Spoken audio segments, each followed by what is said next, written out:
All right, let's dive into one of the most unforgettable characters in all of literature, Prince Myshkin from Dostoevsky's The Idiot. Seriously, this is a character who gets under your skin and makes you question everything you think you know about what it means to be good in a messy world like ours. So, to really get Prince Myshkin, you have to start with this huge contradiction at his core. On one hand, the society he walks into just sees, well, an idiot, a simple, childlike guy in a shabby cloak carrying a little bundle.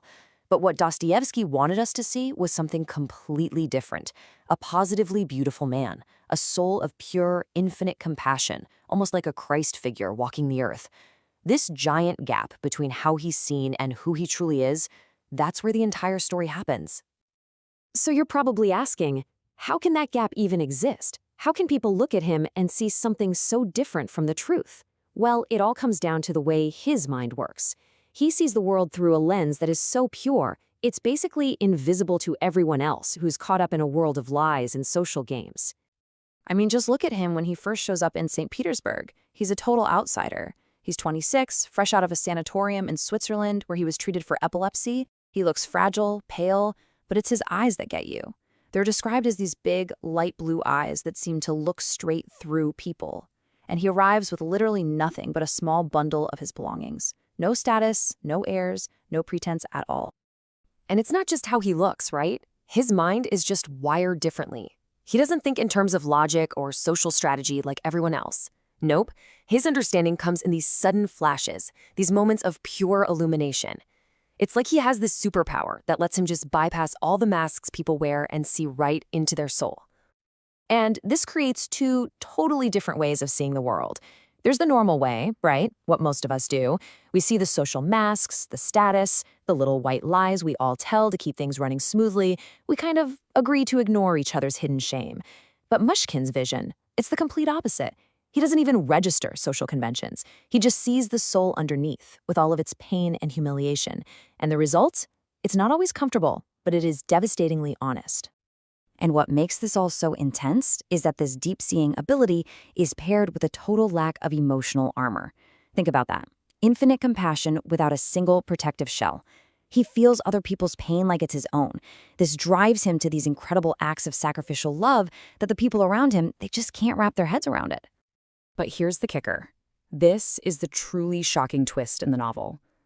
All of this absolute, pure goodness, it doesn't heal anyone. It doesn't fix the broken world he enters.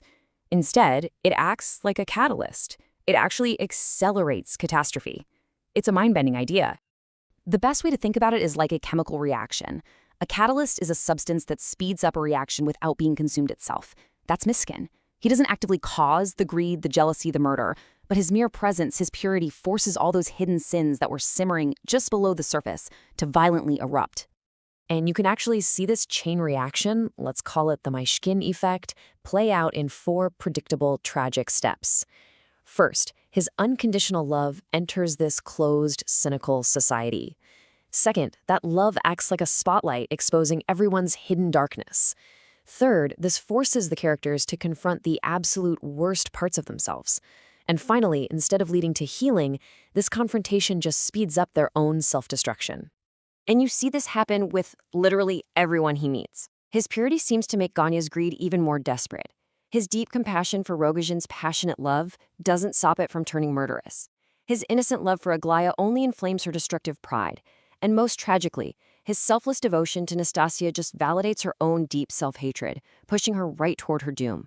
So the heartbreaking outcome is that his goodness doesn't save a broken world. Instead, the world, completely unable to process or accept that kind of purity, just shatters itself against him. It ends up destroying both the catalyst, the prince, and itself in the process. But here's the thing. To really get this story, you have to understand that Myshkin isn't just some tragic guy. He's the centerpiece of Dostoevsky's huge, profound experiment. An experiment about faith, about humanity, and about the very nature of goodness. Okay, so the core theological idea Dostoevsky is playing with here is something called the kenotic Christ. It's this concept of a divine being who willingly empties himself of all his power and glory to become a humble servant. Now think about Myshkin. He is a prince who everyone calls an idiot. He's a rich heir who shows up with no money. Dostoevsky is literally mapping this theological pattern onto his main character. And there's this one image that haunts Myshkin throughout the whole book, a painting by Hans Holbein called The Body of the Dead Christ in the Tomb. It's a terrifyingly realistic painting. There's no glory, no hint of resurrection, just a broken, dead body. And Myshkin is obsessed with it, because on some deep, intuitive level, he sees his own fate in it. And that painting, and Myshkin himself, they come to stand for this heartbreaking idea, this idea of a profound divine beauty that came into the world and was tortured to death by ordinary people who meant no particular harm. It wasn't monsters who destroyed him, it was just regular people, unable to deal with his light. Okay, so as we start to pull all this together, what's the big takeaway? What does Myshkin's incredibly sad story really tell us about our world and maybe about ourselves? You know, as a reader, Myshkin puts you in a really tough spot. On the one hand, he might be the most lovable character ever created. He forgives you before you even know you need to apologize. But at the same time, he's unbearable. His goodness is a mirror held up to all our own flaws, a standard we know we can't meet. We love him, but his very existence is a kind of judgment. And that brings us to the core, haunting lesson of Dostoevsky's experiment. Sometimes the purest light doesn't come into the world to defeat the darkness. Sometimes its only function is to reveal, with terrifying clarity, just how deep and how powerful the darkness really is. So this leaves us with one last kind of provocative thought to chew on. This book was written over 150 years ago, but the question it asks is absolutely timeless. If a person of pure, unconditional goodness showed up in our world today, how would we react? Would we recognize that goodness for what it is? Or would we, just like the characters in the novel, call them an idiot and end up destroying them and maybe a part of ourselves in the process? It's a tough question, and one we're thinking about.